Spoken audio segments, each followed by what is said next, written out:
I'm going to share two Zen stories.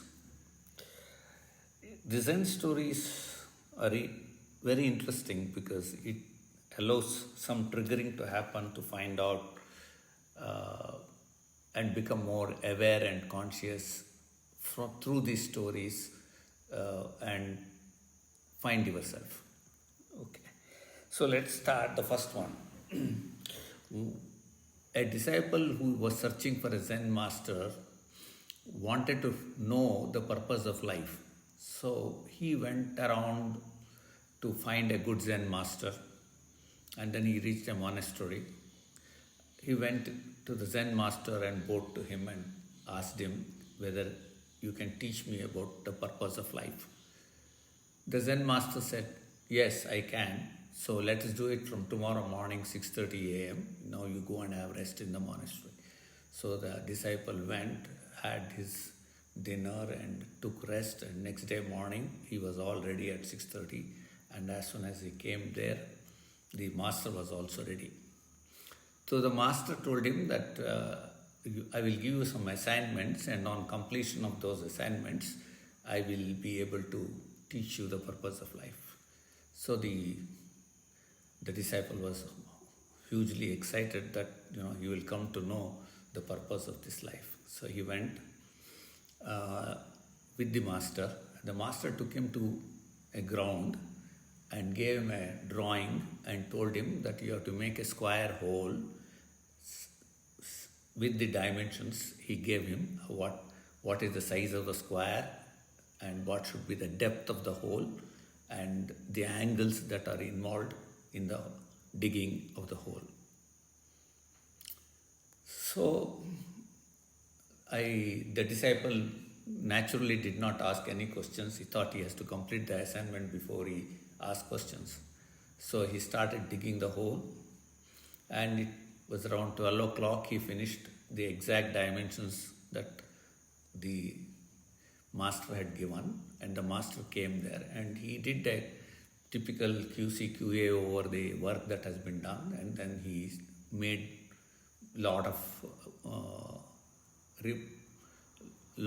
observations, and he said that this is not perfect right angle, this is not straight surface, etc., etc.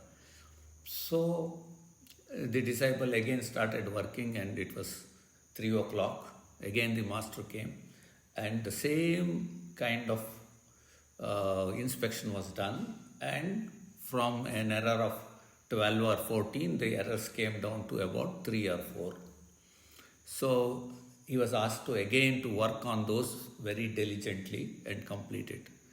So finally the hole was completely, the square digging was completely done. According to the disciple, with sweating, he had completed exactly what the master wanted.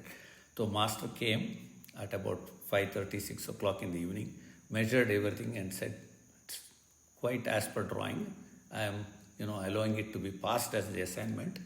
So the disciple asked, "So what next?" He said, "You fill this hole." This guy really did not understand what was going on, but master is a master, so he took the shovel and started filling the hole, and he completely filled it. It was completely leveled. Then he went back at about 7:38 for dinner and slept. While doing that, he thought that this master is a nut, and what is he teaching me? I'm not getting anything out of it, out of any lessons of life out of it. Let me get out. So he got up at 5:30 in the morning and was escaping from the monastery. He found the master before him standing there. So master asked him, "Where are you going? What happened?"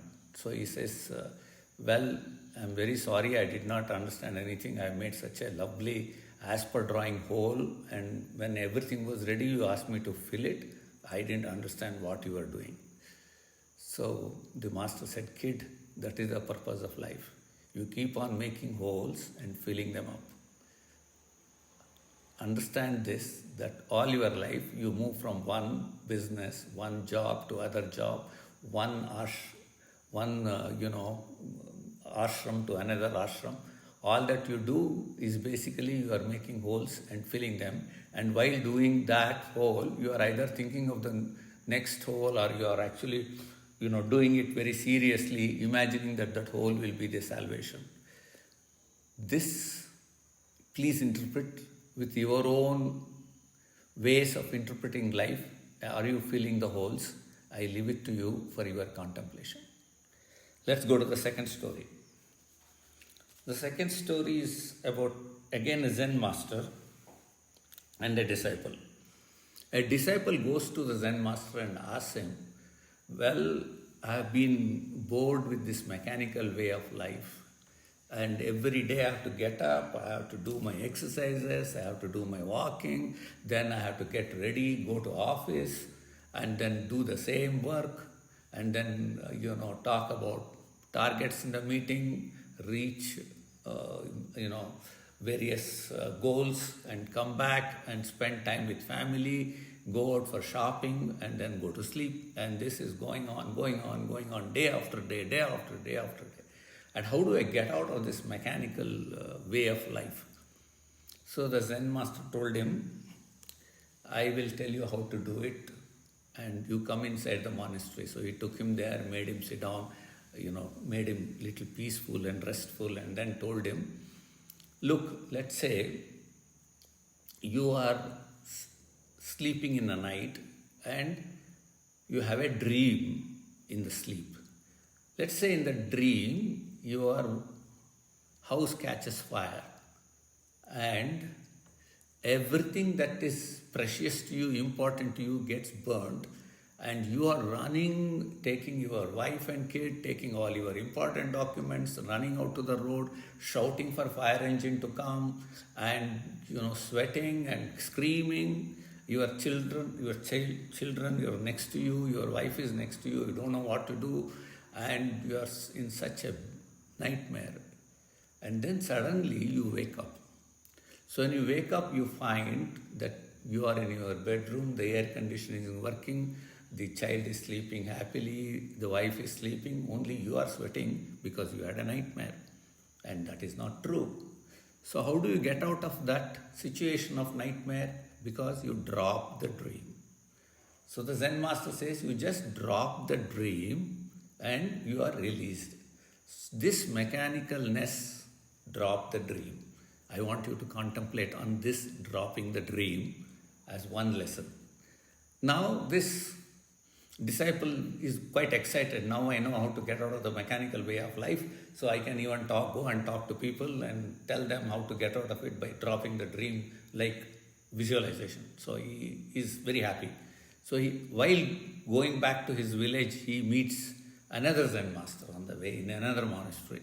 So he goes to him also and tells him, I'm just coming from a monastery, I have understood what is the purpose of life, and I have also understood what is the mechanical ways of life and how to get out of it.